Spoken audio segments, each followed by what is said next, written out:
राधा मेरी स्वामिनी और मैं राधे को दास, জনম জনম মোহে দিজিও শ্রী বৃন্দাবন ধামবাস।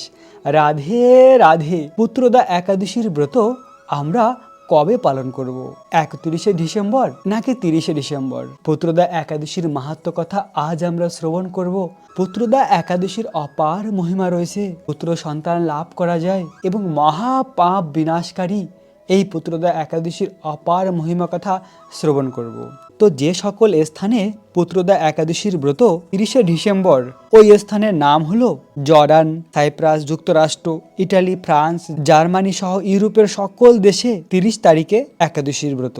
এবং আফ্রিকা, মালি, নাইজেরিয়া, মিশর, লিবিয়া, সুদান, ইরান, তুরস্ক, America, Canada, Brazil, Argentina, Chile, Peru সহ উত্তর দক্ষিণ আমেরিকার মহাদেশের সকল স্থানে 30 তারিখে এই একাদশীর ব্রত। এখন আমরা জানব যে সকল স্থানে 31 তারিখ একাদশীর ব্রত। 31শে ডিসেম্বর যে সকল স্থানে একাদশীর ব্রত, ওই স্থানের নাম হলো ভারত, বাংলাদেশ, নেপাল, ভুটান, শ্রীলঙ্কা, মালদ্বীপ, মায়ানমার, থাইল্যান্ড, চীন সহ এশিয়ার সকল দেশে 31 তারিখ একাদশীর ব্রত। এবং আরব আমিরাত, কাতার, কুয়েত, বাহরাইন, ওমান, সৌদি আরব, তাজিকিস্তান, অস্ট্রেলিয়া, নিউজিল্যান্ড, আফ্রিকার ইথিওপিয়া, উগান্ডা, মরিশাস, তো এই সকল স্থানে 31 তারিখ এই পবিত্র পুত্রদা একাদশীর ব্রত। অপার মহিমা রয়েছে এই পুত্রদা একাদশীর ব্রতের। প্রিয় ভক্ত, এখন আমরা ভগবান শ্রীকৃষ্ণের নিত্যধাম এই বৃন্দাবন ধামকে দর্শন করতে করতে পুত্রদা একাদশীর মাহাত্ম্য কথা শ্রবণ করব। মন দিয়ে এই কথাগুলি শ্রবণ করুন। যুধিষ্ঠির মহারাজ বললেন, হে কৃষ্ণ, পৌষ মাসের কৃষ্ণপক্ষের একাদশীর নাম কি, বিধি বা কি, এবং আপনি কার প্রতি সন্তুষ্ট হয়ে সেই ব্রতফল প্রদান করেছিলেন? কৃপা করে তা আমাকে সবিস্তারে বলুন। ভগবান শ্রীকৃষ্ণ বললেন, হে মহারাজ, এই একাদশী পুত্রদা নামে প্রসিদ্ধ, সর্বপাপ বিনাশিনী ও কামদা। এই একাদশীর অধিষ্ঠাতা দেবতা হলেন সিদ্ধিদাতা ভগবান নারায়ণ। তিলকে এর মতন শ্রেষ্ঠ ব্রত আর নেই। এই ব্রতকারীকে ভগবান নারায়ণ বিদ্বান ও যশস্বী করে তোলেন। এখন আমার কাছে এই ব্রতের মাহাত্ম্য কথা শ্রবণ করুন। ভাদ্রবতীপুরীতে সুকেতু নামে এক রাজা ছিলেন। তার রানীর নাম ছিল শৈব্যা। রাজ দম্পতি বেশ সুখেই দিন যাপন করছিলেন। রাজ বংশ রক্ষার জন্য বহুদিন ধরে ধর্মকর্মের অনুষ্ঠান করেও যখন পুত্র লাভ হলো না, তখন রাজা দুশ্চিন্তায় কাতর হয়ে পড়লেন। তাই সকল ঐশ্বর্যবান হয়েও পুত্রহীন রাজার মনে কোনো সুখ ছিল না। তিনি ভাবতেন, পুত্রহীনের জন্ম বৃথা ও গৃহশূন্য। পিতৃ দেবতা ও মানুষ্যলোকের কাছে শাস্ত্রে যে ঋণের কথা উল্লেখ রয়েছে, তা পুত্র বিনা পরিশোধ হয় না। পুত্রবান জনের এই জগতে যশলাভ ও উত্তম গতি লাভ হয় এবং তাদের আয়ু, আরোগ্য, সম্পত্তি প্রভৃতি বিদ্যমান থাকে। এভাবে নানা দুশ্চিন্তাগ্রস্ত রাজা আত্মহত্যা করবেন বলে স্থির করলেন। কিন্তু পরে বিচার করে দেখলেন, আত্মহত্যা মহাপাপ। এর ফলে দেহের বিনাশ মাত্র হবে, কিন্তু আমার পুত্রহীনতা তো দূর হবে না। তারপর রাজা একদিন নীরব বনে গমন করলেন। বনে ভ্রমণ করতে করতে 2 প্রহর অতিক্রান্ত হলে রাজা ক্ষুধা তৃষায় অত্যন্ত কাতর হয়ে পড়লেন। এদিকে ওদিকে জলাশয় আদি অনুসন্ধান করতে লাগলেন। তিনি চক্রবাক, রাজহংস এবং নানা রকম মাছে পরিপূর্ণ একটি মনোরম সরোবর দেখতে পেলেন। সরোবরের কাছে মুনিদের একটি আশ্রম ছিল। তিনি সেখানে উপস্থিত হলেন। সরোবরের তীরে মুনিগণ বেদপাঠ করছিলেন। মুনিবিন্দুদের শ্রী চরণে তিনি দণ্ডবাদ প্রণাম করলেন। মুনিগণ রাজাকে বললেন, হে মহারাজ, আমরা আপনার প্রতি প্রসন্ন হয়েছি। আপনার কি প্রার্থনা বলুন। রাজা বললেন, আপনারা কে এবং কি জন্যই বা এখানে সমাবেত হয়েছেন? মুনিগণ বললেন, হে মহারাজ, আমরা বিশ্বদেব নামে প্রসিদ্ধ এই সরোবরে স্নান করতে এসেছি। আজ থেকে 5 দিন পরেই মাঘ মাস আরম্ভ হবে। আজ হলো পুত্রদা একাদশীর তিথি। পুত্র দান করে বলেই এই একাদশীর নাম পুত্রদা। তাদের কথা শুনে রাজা বললেন, হে মুনিবৃন্দ, আমি অপুত্রকর, তাই পুত্র কামনায় অধীর হয়ে পড়েছি। এখন আপনাদেরকে দেখে আমার হৃদয়ে আশার সঞ্চয় হয়েছে। এই দুর্ভাগা পুত্রহীনের প্রতি অনুগ্রহ করে একটি পুত্র প্রদান করুন। মুনিগণ বললেন, হে মহারাজ, আজ হলো সেই পবিত্র পুত্রদা একাদশীর তিথি, তাই এখনই আপনি এই ব্রত পালন করুন। ভগবান শ্রী কেশবের অনুগ্রহে অবশ্যই আপনার পুত্র লাভ হবে। মুনিদের কথা শোনার পর যথাবিধি রাজা কেবল ফলমূল আহার করে সেই ব্রত অনুষ্ঠান করলেন। দ্বাদশীর দিনে উপযুক্ত সময় শস্য আদি সহযোগে পালন করলেন। মুনিদের প্রণাম নিবেদন করে নিজ গৃহে রাজা ফিরে গেলেন। ব্রতের প্রভাবে রাজা যথাসময় একটি তেজস্বী পুত্র লাভ করেন। হে মহারাজ, এই ব্রত সকলেরই পালন করা কর্তব্য। মানব কল্যাণ কামনায় আপনার কাছে আমি এই ব্রত মাহাত্ম্য কথা বর্ণনা করলাম। নিষ্ঠা সহকারে যারা এই পুত্রদা একাদশীর ব্রত পালন করবে তারা পুত নামক নরক থেকে পরিত্রাণ লাভ করবেন। আর এই ব্রতকথা শ্রবণ ও কীর্তনে অগ্নিষ্টম যজ্ঞের ফল লাভ করা যায়। ব্রহ্মাণ্ড পুরাণে এই মাহাত্ম্য কথা বর্ণনা করা হয়েছে। প্রিয় ভক্ত, এই পুত্রদা একাদশীর অপার মহিমা রয়েছে। ভগবান স্বয়ং যুধিষ্ঠির মহারাজের কাছে এই মহিমা বর্ণনা করেছেন এবং তিনি বলেছেন সকলেরই কর্তব্য এই একাদশীর ব্রত পালন করা। এই ব্রত পালন করার মাধ্যমে আমরা এই ত্রিলোকের সমস্ত ঐশ্বর্য যশ প্রাপ্ত হতে পারি এবং ভগবানের অহৈতুকী ভক্তি লাভ করতে পারি। একাদশীর ব্রত আমাদের সম্পূর্ণ পবিত্র করে। তাই তো একাদশীর দিন অনেক বিধি রয়েছে মনকে সংযম করার জন্য। একাদশীর আগের দিন নিরামিষ আহার গ্রহণ করা, একাদশীর দিন ব্রহ্ম মুহূর্তে ঘুম থেকে উঠে স্নান করে তিলক ধারণ করে মঙ্গল আরতি করা, তুলসী মহারানীর পূজা করা, তুলসী মহারানীর পরিক্রমা করা এবং তুলসী মহারানীকে জলদান করা। আর একাদশীর পুরো দিন কৃষ্ণ ভাবনামিত হয়ে অতিবাহিত করা। একাদশীর দিন ভগবানের দিব্য নাম জপ করা, হরে কৃষ্ণ কৃষ্ণ কৃষ্ণ হরে হরে, হরে রাম রাম রাম হরে হরে। একাদশীর পবিত্র দিনে ভগবানের এই দিব্য নাম জপ করুন, ভগবানের লীলা কথা শ্রবণ করুন, এই বৃন্দাবন ধামকে দর্শন করুন। এভাবে একাদশীর পুরো দিন কৃষ্ণ ভাবনামিত হয়ে অতিবাহিত করা উচিত। শুধুমাত্র ফল আর জল গ্রহণ করা উচিত। সকল প্রকার রবি শস্য একাদশীর দিন বর্জনীয়।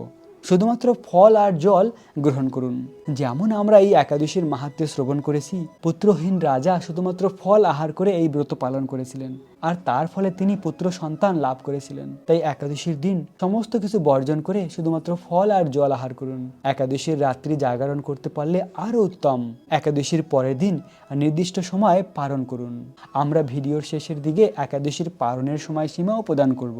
তো এভাবে ভক্তি সহকারে এই মাধব তিথির ব্রত পালন করুন। শাস্ত্রে বর্ণিত রয়েছে, মাধব তিথি ভকতির জননী যতনে পালন করি।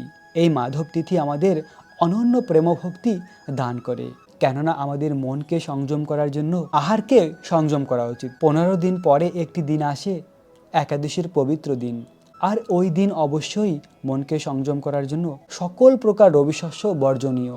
সকল প্রকার ভয়ঙ্কর পাপ, মহাপাপ রবিশস্য অন্নের মধ্যে প্রবেশ করে। তাই তো একাদশীর দিন যারা অন্ন গ্রহণ করে তারা সকল প্রকার পাপকে গ্রহণ করে থাকে। তাই ভক্তরা একাদশীর দিন সকল প্রকার রবিশস্য বর্জন করেন, শাস্ত্রবিধি অনুযায়ী ওই দিনকে অতিবাহিত করেন। প্রিয় ভক্ত, এভাবে এই পবিত্র পুত্রদা একাদশীর ব্রত পালন করে ভগবানের বিশেষ কৃপা লাভ করতে পারেন।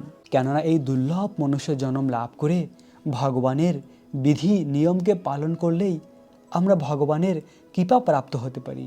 ভগবানের যে নিয়ম রয়েছে তার মধ্যে সবথেকে গুরুত্বপূর্ণ ভগবানের দিব্য নাম জপ করা, একাদশীর ব্রত পালন করা, সবসময় ভগবানের চিন্তা করা। ভগবান কৃষ্ণ নিজেই বলেছেন গীতার মাধ্যমে, সততাম কীর্তয়ন্ত মাম, সবসময় ভগবানের চিন্তা করা, ভগবানের কীর্তন করা। তার মাধ্যমে এটা আমাদের অভ্যাসে পরিণত হবে। অন্তিম সময় ভগবানকে স্মরণ করতে পারবো। যে কথা ভগবান নিজেই বলেছেন, অন্তকালে চ মামেবম শরণ মুক্তা কলেবরম যা প্রয়াতি স মদভাবম জাতি নাস্ত্রয় সংশয়। অর্থাৎ মৃত্যুর সময় আমরা যদি ভগবানকে স্মরণ করতে পারি তাহলে অবশ্যই ভগবানকে প্রাপ্ত হব, ভগবানের ধাম প্রাপ্ত হব। আর মৃত্যুর সময় ভগবানকে স্মরণ করার জন্য কি করা উচিত না, জীবনের প্রতিটি সময় ভগবানের চিন্তা করা, ভগবানের কথামৃত শ্রবণ করা।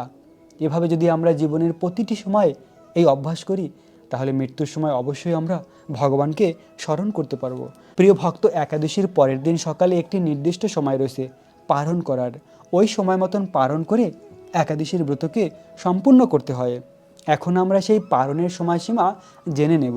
পশ্চিমবঙ্গের পালনের সময় সকাল 6:26 থেকে 9:52-র মধ্যে, দিল্লির পালনের সময় সকাল 7:13 থেকে 10:41-এর মধ্যে, বৃন্দাবনের পালনের সময় সকাল 7:09 থেকে 10:38-এর মধ্যে, উত্তরপ্রদেশের পালনের সময় সকাল 6:56 থেকে 10:25-এর মধ্যে, মুম্বাই মহারাষ্ট্রের পালনের সময় সকাল 7:11 থেকে 10:51-এর মধ্যে, পুনে মহারাষ্ট্রের পালনের সময় সকাল 7:06 থেকে 10:47-এর মধ্যে, নাগপুর মহারাষ্ট্রের পালনের সময় সকাল 6:50 থেকে 10:28-এর মধ্যে, চেন্নাই তামিলনাড়ুর পালনের সময় সকাল 6:31 থেকে 10:18-র মধ্যে, ভুবনেশ্বর উড়িষ্যার পালনের সময় সকাল 6:22 থেকে 10টার মধ্যে, ঝাড়খণ্ডের পালনের সময় সকাল 6:30 থেকে 10:04-এর মধ্যে, বিহারের পালনের সময় সকাল 6:33 থেকে 10:04-এর মধ্যে, ছত্তিশগড়ের পালনের সময় সকাল 6:39 থেকে 10:16-র মধ্যে, শিলং মেঘালয়ের পালনের সময় সকাল 6:08 থেকে 9:40-এর মধ্যে, গুয়াহাটি আসামের পালনের সময় সকাল 6:10 থেকে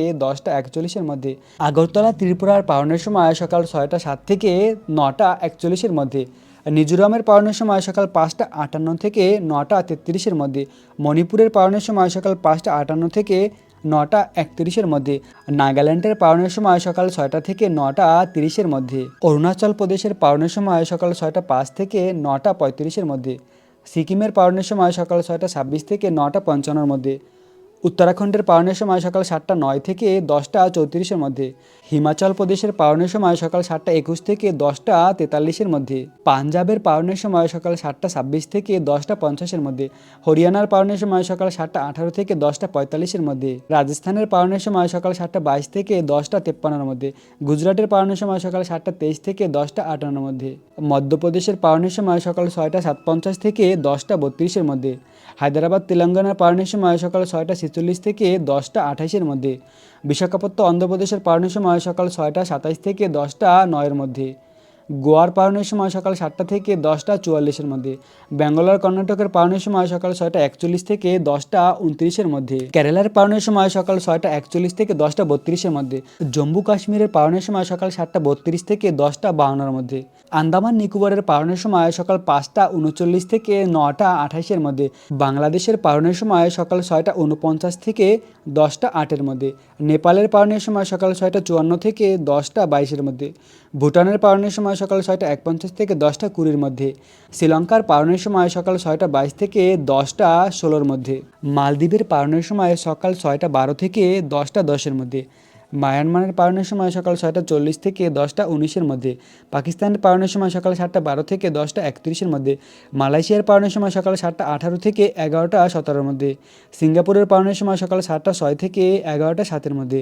ইন্দোনেশিয়ার পালনের সময় সকাল 5:41 থেকে 9:51-এর মধ্যে, থাইল্যান্ডের পালনের সময় সকাল 6:41 থেকে 10:28-এর মধ্যে, কলম্বিয়ার পালনের সময় সকাল 6:19 থেকে 10:09-এর মধ্যে, ভিয়েতনামের পালনের সময় সকাল 6:33 থেকে 10:11-এর মধ্যে, বেলজিয়াম চীনের পালনের সময় সকাল 7:35 থেকে 10:43-এর মধ্যে, হংকংয়ের পালনের সময় সকাল 7:02 থেকে 10:38-এর মধ্যে, অস্ট্রেলিয়ার পালনের সময় সকাল 5:52 থেকে 7:19-এর মধ্যে, নিউজিল্যান্ডের পালনের সময় সকাল 5:41 থেকে 9:19-এর মধ্যে, দুবাই আবুধাবির পালনের সময় সকাল 7:06 থেকে 10:36-এর মধ্যে, সৌদি আরবের পালনের সময় সকাল 6:37 থেকে 10:10-এর মধ্যে, বাহরাইনের পালনের সময় সকাল 6:25 থেকে 9:55-এর মধ্যে, কুয়েতের পালনের সময় সকাল 6:42 থেকে 10:08-এর মধ্যে, কাতারের পালনের সময় সকাল 6:19 থেকে 9:41-এর মধ্যে, ওমানের পালনের সময় সকাল 6:48 থেকে 10:22-এর মধ্যে, জর্ডানের পালনের সময় সকাল 6:44 থেকে 9:58-এর মধ্যে, জার্মানির পালনের সময় সকাল 8:17 থেকে 10:52-এর মধ্যে, সুইজারল্যান্ডের পালনের সময় সকাল 8:15 থেকে 11:07-এর মধ্যে, ফ্রান্সের পালনের সময় সকাল 8:44 থেকে 11:30-এর মধ্যে, ফ্রান্সের পালনের সময় সকাল 8:44 থেকে 11:30-এর মধ্যে, নেদারল্যান্ডের পালনের সময় সকাল 8:50 থেকে 11:25-এর মধ্যে, বেলজিয়ামের পালনের সময় সকাল 8:45 থেকে 11:25-এর মধ্যে, স্পেনের পালনের সময় সকাল 8:37 থেকে 11:44-এর মধ্যে, পর্তুগালের পালনের সময় সকাল 7:54 থেকে 11:04-এর মধ্যে, লন্ডনের পালনের সময় সকাল 8:06 থেকে 10:44-এর মধ্যে, আয়ারল্যান্ডের পালনের সময় সকাল 8:40 থেকে 11:12-এর মধ্যে, মালি পশ্চিম আফ্রিকার পালনের সময় সকাল 6:53 থেকে 10:41-এর মধ্যে, নাইজেরিয়ার পালনের সময় সকাল 6:44 থেকে 10:37-এর মধ্যে, লিবিয়ার পালনের সময় সকাল 8:09 থেকে 11:30-এর মধ্যে, সাউথ আফ্রিকার পালনের সময় সকাল 4:58 থেকে 9:39 মধ্যে। নিউ ইয়র্ক যুক্তরাষ্ট্রের পালনের সময় সকাল 7:19 থেকে 10:26 মধ্যে। আর নর্থ ক্যারোলিনার পালনের সময় সকাল 7:29 থেকে 10:45 মধ্যে। জর্জিয়া যুক্তরাষ্ট্রের পালনের সময় সকাল 7:36 থেকে 10:56 মধ্যে। টেনিস যুক্তরাষ্ট্রের পালনের সময় সকাল 6:54 থেকে 10:10 মধ্যে। শিকাগো যুক্তরাষ্ট্রের পালনের সময় সকাল 7:18 থেকে 10:21 মধ্যে। ক্যালিফোর্নিয়ার পালনের সময় সকাল 7:12 থেকে 10:25 মধ্যে। তো এই ছিল পৃথিবীর অনেক স্থানের পালনের সময়সীমা। প্রিয় ভক্ত, এই সময় মতন পালন করে একাদশীর ব্রতকে সম্পূর্ণ করুন। আশা করি আপনারা সকলে এই পবিত্র পুত্রদা একাদশীর ব্রত পালন করে এই দুর্লভ মনুষ্য জন্মকে সার্থক করবেন এবং ভগবানের বিশেষ কৃপা লাভ করবেন। সকলেরই কর্তব্য একাদশীর ব্রত পালন করা, তাই আপনারা এই ব্রত পালন করুন আর আনন্দ লাভ করুন। রাখবেন নিজেদের অনেক অনেক যত্ন, থাকবেন কৃষ্ণ ভাবনাময়। রাধে রাধে।